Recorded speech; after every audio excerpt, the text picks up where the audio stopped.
everyone, this is Shabana Iqbal from the team of the Next Uni where you dream we deliver. जी, हमारे previous lectures में हमने past indefinite tense के बारे में पढ़ा, जिसमें हमने 4 टाइप के टेंसेस उसमें डिस्क्राइब किए कि एक सिंपल टेंस, उसमें डिड का यूज़, उसमें सेकंड फॉर्म का यूज़ किस तरह से करना है, उसमें कंटिन्यूस टेंस में कौन सी हमने ऐसे टिप्स एंड ट्रिक्स पढ़नी है कि हम अंडरस्टैंड कर सकें किस तरह हमारा इंट्रोक्टिव और नेगेटिव सेंटेंस का स्ट्रक्चर डेवलप हो सकता है। हमने इसी तरह पास्ट परफेक्ट टेंस में पढ़ा कि एक double interrogative negative and interrogative negative sentence में कौन सी माइनर से स्विचिंग की जा सकती है, जिसकी वजह से हम एक ही सेंटेंस को 6 डिफरेंट सेंटेंसेस में चेंज कर सकते हैं। और परफेक्ट कंटिन्यूस जो हमने पास्ट टेंस का पढ़ा, उसमें भी हमने एक ऐसी ट्रिक्स पढ़ी जिसमें एक कॉम्प्लिकेटेड, एक लेंथी सेंटेंस हम बहुत इजी तरीके से अंडरस्टैंड कर सकते हैं, उसे समझ भी सकते हैं। तो अब चलते हैं प्रेजेंट इंडेफिनिट टेंस की तरफ। तो मैं आज आपको बताऊंगी कि कौन सी ऐसी सिंपल टिप्स एंड ट्रिक्स हैं जो प्रेजेंट इंडेफिनिट टेंस को ना सिर्फ आपको एक अच्छा यूजेज उसका सिखा सकते हैं, उसे अंडरस्टैंड करना, और इंडेफिनिट टेंस में आप अपनी कन्वर्सेशन भी इम्प्रूव कर सकते हैं। सो फर्स्ट ऑफ ऑल, जब आप उर्दू पहचान इसमें देख लेंगे कि ता है, ती है एंड ते हैं, हम अंडरस्टैंड कर लेंगे कि ये हमारा प्रेजेंट इंडेफिनिट टेंस है। तो क्या ऐड करेंगे? सबसे पहले यहाँ हमारा सब्जेक्ट आएगा। सब्जेक्ट के बाद हम कौन सी चीज़ ऐड करेंगे कि जिससे पता चलेगा, ऑब्वियसली एक हेल्पिंग वर्ब होता है, लेकिन सिंपल प्रेजेंट इंडेफिनिट टेंस में कोई हेल्पिंग वर्ब नहीं है। एक माइनर सी चीज़ है जिसे हम कह सकते हैं एक टाइप ऑफ एडिशन है वर्ब की मेन फॉर्म के साथ, और वो क्या है?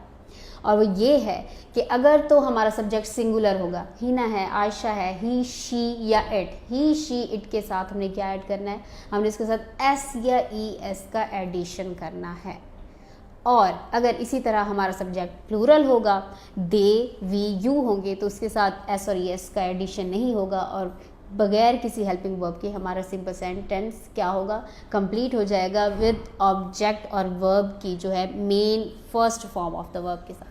Subject, first form of the verb and object, singular के साथ बस वर्ब के जो हमारी मेन वर्ब होगा उसके साथ एस और ई एस का एडिशन होगा।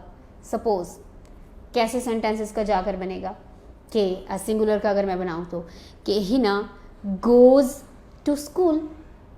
गोज़ में ई एस जो है वो हिना क्योंकि सिंगुलर है तो उसके साथ किस चीज़ का एडिशन आ गया? ई एस का। तो सिंगुलर के साथ एस और ई एस का एडिशन हो गया। या फिर ही वर्क्स डेली, वो डेली काम करता है, वो रोज़ काम करता है, तो वर्क के साथ, मेन वर्क के साथ जस्ट एस का एडिशन हो गया। यहाँ दे होते, वी होते, जैसे वी वर्क डेली, हम रोज़ काम करते हैं, तो वर्क के साथ हमने कोई ऐसी ई एस नहीं लगाया। क्यों? क्योंकि दे और वी जो है वो प्लूरल हैं और प्लूरल के साथ एस ई एस का एडिशन नहीं करते। यहाँ पर मैं आपको एक ऐसी टिप बताती हूँ कि कैसे आपको पता चलेगा कि वो कौन से वर्ब हैं सिंगुलर के साथ जिनके साथ हम ई एस का एडिशन करेंगे। तो ये है वो लिस्ट ऑफ द लेटर्स कि जिस वर्ब के एंड में ये होंगे उनके साथ आपने ई एस का एडिशन करना है। जैसे कि आ जाए गो, गोज, और इसी तरह अगर आए watch, watches, fix, fixes, miss, misses. जी, तो अब आपको ये बात क्लियर हो गई कि आपने ई एस का एडिशन किन वर्ब्स के साथ करना है और एस का एडिशन बाकी सारे वर्ब्स के साथ करना है अगर सब्जेक्ट सिंगुलर होगा। ये बात याद रखनी है। सब्जेक्ट अगर प्लूरल होगा, कोई एडिशन नहीं है, कोई हेल्पिंग वर्ब नहीं है, कोई एस ई एस का एडिशन नहीं है। तो अब एफर्मेटिव सिंपल सेंटेंस जो होगा प्रेजेंट इंडेफिनिट टेंस का, उसका स्ट्रक्चर कुछ इस तरह से आकर बनेगा। जैसे कि आप देखें, सब्जेक्ट प्लस मेन वर्ब, उसके साथ अब सब्जेक्ट सिंगुलर है तो एस और ई एस का एडिशन भी ज़रूरी है। एंड में हमारा ऑब्जेक्ट। सिंपल सेंटेंस कैसे जाकर बनेगा? हिना गोज़ टू स्कूल, कि वो स्कूल जाती है। तो ये प्रेजेंट इंडेफिनिट टेंस किस चीज़ के बारे में होगा? एक हैबिट, एक ऐसा एक्शन जो हैबिचुअल है, रिपीटेड है, डेली बेस पे हो रहा है, कोई यूनिवर्सल थिंग है, तो उसके बारे में प्रेजेंट इंडेफिनिट टेंस होगा कि वो करता है या वो स्कूल जाती है। हिना गोज़ टू स्कूल, वो स्कूल जाती है। हिना क्योंकि सिंगुलर है तो गो के एंड में ओ जो है ई एस का एडिशन हो गया। इसी तरह अगर ये प्लूरल का हम सेंटेंस बनाएं तो बनेगा दे गो टू स्कूल, सिंपली कि वो स्कूल जाते हैं। अब दे प्लूरल है तो उसके साथ हमने गो के साथ ई एस का एडिशन नहीं किया। इसी तरह के अगर हम सिंगुलर के और सेंटेंसेस बनाएं इस प्रेजेंट इंडेफिनिट टेंस के स्ट्रक्चर को यूज़ करते हुए, तो कुछ इस तरह से जाकर बनेगा, आयशा ईट्स एप्पल्स, कि आयशा सेब खाती है। तो ये उसकी हैबिट को इंडिकेट कर रहा है। और ईट के साथ हमने एस का एडिशन किया है बिकॉज मैंने आपको बताया था कि स्पेसिफिक वर्ब्स के अलावा जो भी वर्ब्स होंगे उनके साथ जस्ट एस का एडिशन होगा। तो अगर प्लूरल का सेंटेंस हम इसी तरह से बनाएं without the addition of S and E S, तो कुछ इस तरह से जाकर बनेगा, दे प्ले क्रिकेट, कि वो क्रिकेट खेलते हैं। तो उनकी हैबिट, उनकी डेली रिपीटेड एक्शन को भी ये शो कर रहे हैं। सिंगुलर के साथ एस और ई एस का एडिशन भी आ रहा है और प्लूरल के साथ कोई एडिशन नहीं है। तो आई होप दैट कि आपको सिंपल प्रेजेंट इंडेफिनिट टेंस का स्ट्रक्चर समझ आ गया होगा। अब आपने इसी स्ट्रक्चर को फॉलो करते हुए कमेंट सेक्शन में ज़रूर सेंटेंसेस बनाने हैं। जी, तो चलते हैं प्रेजेंट इंडेफिनिट टेंस के नेगेटिव सेंटेंस बनाने की तरफ, कि नेगेटिव सेंटेंस में हम ऐसा कौन सा एडिशन करेंगे कि हमारा जो एक एफर्मेटिव सिंपल सेंटेंस है प्रेजेंट इंडेफिनिट टेंस का, वो नेगेटिव बन जाएगा। इसमें एक छोटी सी एडिशन है, वो क्या, सब्जेक्ट के साथ क्या आ रहा है, ऑक्सिलियरी यानी हेल्पिंग वर्ब, वो क्या है, डू एंड डज। अब डू एंड डज यहाँ अपने अंदर मीनिंग लिए हुए है एस और ई एस के एडिशन की। तो इट मीन्स दैट अगर सिंगुलर भी सब्जेक्ट होगा, आगे वर्ब के साथ एस और ई एस का एडिशन नहीं करेंगे, कि डज के साथ ऑलरेडी ई एस का एडिशन हो चुका है। तो डज हम यूज़ करेंगे हमारे सिंगुलर सब्जेक्ट के साथ और डू हमारा यूज़ होगा प्लूरल सब्जेक्ट के साथ। इसी तरह अगर हम इस स्ट्रक्चर को फॉलो करें तो वो कैसे होगा, subject plus do and does, जो सिंगुलर है तो डज और प्लूरल है तो डू, प्लस नॉट और उसके बाद प्लस हमारा वर्ब कि वो कौन सा वर्क है, काम है, and plus object at the and. तो हमारा नेगेटिव सेंटेंस का कुछ इस तरह स्ट्रक्चर जाकर बनेगा।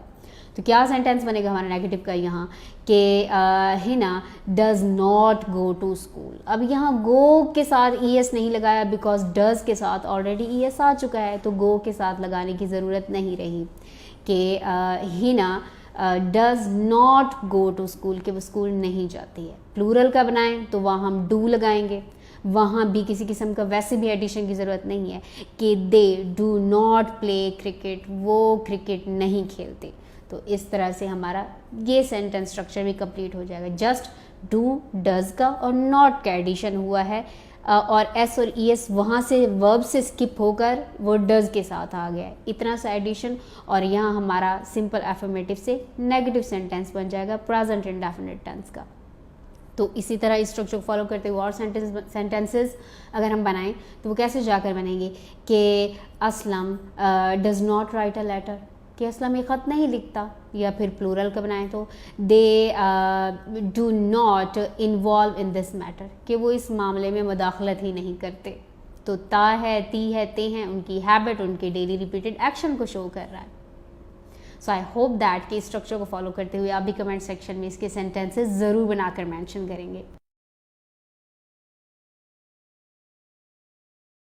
जी, तो इंट्रोक्टिव सेंटेंस अगर हम बनाएं तो एक छोटी सी टिप आपने याद रखनी है कि सिर्फ डू और डज हमारा हेल्पिंग वर्ब स्टार्ट में आने से और सब्जेक्ट उसके बाद मेंशन करने से eight the and question mark add होगा तो हमारा प्रेजेंट इंडेफिनिट टेंस का इंट्रोक्टिव सेंटेंस बन जाएगा। तो क्या होगा उसका structure, do and does start में आ गए, डज सिंगुलर सब्जेक्ट के साथ और डू प्लूरल सब्जेक्ट के साथ, और उसके बाद हमारी मेन वर्ब की जो फॉर्म है वो सिंपली वही रहेगी। तो कुछ इस तरह स्ट्रक्चर होगा, do and does plus subject plus verb form जो हमारी फर्स्ट फॉर्म है and plus at the end object with question mark. तो अब क्या सेंटेंस जाकर बनेगा इससे कि does Ayesha write a letter, कि क्या आयशा खत लिखती है, या फिर does Ayesha go to school, क्या आयशा स्कूल जाती है। इसी तरह प्लूरल का सेंटेंस बनाएं तो किस तरह से जाकर बनेगा, डू दे प्ले क्रिकेट, क्या वो क्रिकेट खेलते हैं, do they involve in negative activities, क्या वो मनफी कामों में शमूलियत इख्तियार करते हैं। तो इस तरह हमारा इंट्रोक्टिव का जो सेंटेंस होगा प्रेजेंट इंडेफिनिट टेंस को फॉलो करते हुए वो कंप्लीट हो जाएगा।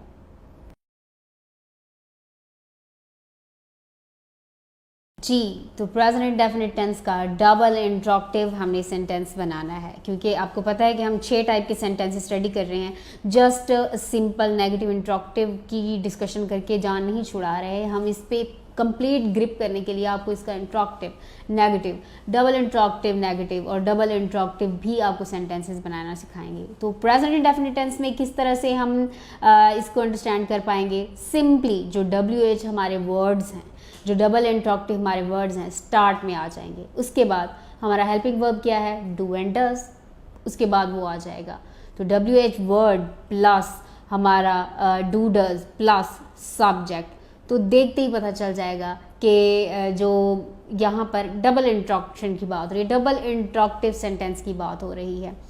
सिंपल इंट्रोक्टिव सेंटेंस में क्या एडिशन करना है? सिर्फ और सिर्फ स्टार्ट में WH ऐड कर देना है और हमारा डबल इंट्रोक्टिव सेंटेंस मुकम्मल हो गया। कुछ भी और करने की ज़रूरत नहीं पड़ी, इतनी सी बात थी। तो अब यहाँ क्या करेंगे? हम वाई लगा देंगे। वाई लगाते ही क्या हो जाएगा? एम्फसिस, प्रेशर आ जाएगा, उस सवाल पर जोर दिया जाएगा, डबल इंट्रोक्टिव बन जाएगा। Why does Ayesha go to school? कि आयशा स्कूल आखिर क्यों जाती है? तो ये क्यों, ये वाई, उसने एम्फसिस डालकर, जोर डालकर हमारे इस सिंगल इंट्रोक्टिव को डबल इंट्रोक्टिव बना दिया। इसी तरह प्लूरल का बनाएं तो वो किस तरह से जाकर सेंटेंस बनेगा कि why do they play cricket? क्यों वो आखिर क्रिकेट खेलते हैं? उनको शौक होगा तो वो खेलते हैं। तो ये वाई, ये क्यों का एडिशन, एम्फसिस और डबल इंट्रोक्टिव के मीनिंग अपने अंदर लिए हुए है। तो इसी स्ट्रक्चर को फॉलो करते हुए काइंडली आप भी सेंटेंसेस बनाकर कमेंट सेक्शन में ज़रूर मेंशन।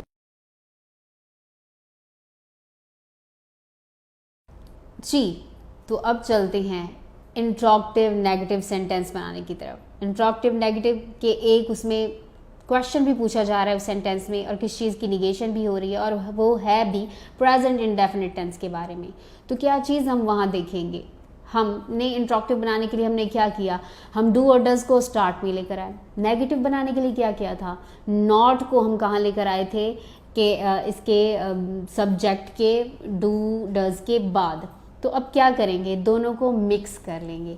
क्या करेंगे? हम डू और डज को स्टार्ट में लेकर आएंगे, तो इट मीन्स दैट हमारा क्या है? इंट्रोक्टिव सेंटेंस है। फिर आ जाएगा सब्जेक्ट, उसके बाद आएगा नॉट। जब नॉट आएगा तो इट मीन्स दैट सब्जेक्ट के बाद नॉट आने का मतलब है कि वो सेंटेंस जो है वो निगेशन की तरफ जा रहा है, मनफी फिक्रा भी बन रहा है। तो प्रीवियस सेम हम जब फॉलो करेंगे हमारा स्ट्रक्चर कि वर्ब की first form object with question mark, तो कुछ इस तरह से हमारा सेंटेंस जाकर बनेगा कि does Ayesha not go to school? क्या आयशा स्कूल नहीं जाती? सवाल भी पूछ लिया, निगेशन भी कर दी, क्वेश्चन मार्क भी आ गया, और डज इसीलिए ES उसके साथ है। तो याद रखिएगा वर्ब के साथ यहाँ गो को गोज हम नहीं करेंगे, यहाँ ES का एडिशन नहीं होगा। ऑलरेडी डज के साथ ES का एडिशन हो चुका है। प्लूरल का सेंटेंस इसी तरह बनाएं तो किस तरह जाकर बनेगा? Do they not play cricket? कि क्या वो क्रिकेट नहीं खेलते? क्वेश्चन भी हो गया, निगेशन भी हो गई। सिंपल सा स्ट्रक्चर हमने फॉलो किया है।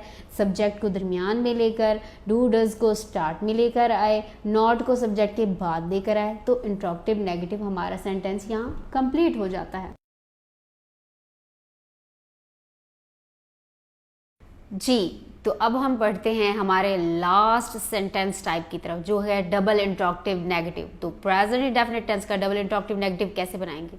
सिंपली माइनर सा चेंज, स्टार्ट में WH वर्ड्स लेकर आएंगे plus do and does, does singular के साथ और डू प्लूरल के साथ। उसके बाद आएगा हमारा subject, after that we will mention not. तो ये क्या हो गया? WH वर्ड और डू डज ने बता दिया डबल इंट्रोक्टिव है। पर सब्जेक्ट के बाद जब नॉट आया तो उसने क्या बताया? उसने बताया कि निगेशन भी है, डबल इंट्रोक्टिव नेगेटिव सेंटेंस हो गया। And after that first form of the verb and at the end object with question mark. तो ये सेंटेंस किस तरह जाकर बनेगा? Suppose why does Ayesha not go to school? Why does Ayesha not go to school? कि आखिर क्यों आयशा स्कूल नहीं गई? This WH word, this why, emphasis डाल रहा है, डबल इंट्रोक्टिव बना रहा है। डू डज ने वैसे ही इंट्रोक्टिव कर दिया उसे, सब्जेक्ट के बाद नॉट में ये पता चल गया कि इसमें निगेशन भी आ रही है। तो why does Ayesha not go to school, ये सेंटेंस बन गया हमारा डबल इंट्रोक्टिव नेगेटिव। जी, तो इसी तरह अगर प्लूरल का सेंटेंस बनाएं तो वो कुछ इस तरह जाकर बनेगा डबल इंट्रोगेटिव नेगेटिव का। Why do they not play cricket in the ground? Why do they not play cricket in the ground? Double interrogative and negative. WH word why भी आ गया जिसने इम्फोसिस क्रिएट कर दिया। do भी हमने लगा दिया प्लूरल के साथ, they के साथ, और not भी लगा दिया, निगेशन भी हो गई कि वो आखिर ग्राउंड में क्रिकेट क्यों नहीं खेलते। तो इस तरह हमारा डबल इंट्रोगेटिव नेगेटिव का सेंटेंस भी कंप्लीट हो जाएगा। सो आई होप दैट ये 6 टाइप ऑफ सेंटेंसेस आपने अच्छी तरह अंडरस्टैंड कर लिए होंगे। इसी स्ट्रक्चर को फॉलो करते हुए काइंडली कमेंट सेक्शन में ज़रूर सेंटेंसेस मेंशन कीजिए। Thank you so much for being with us. See you letter.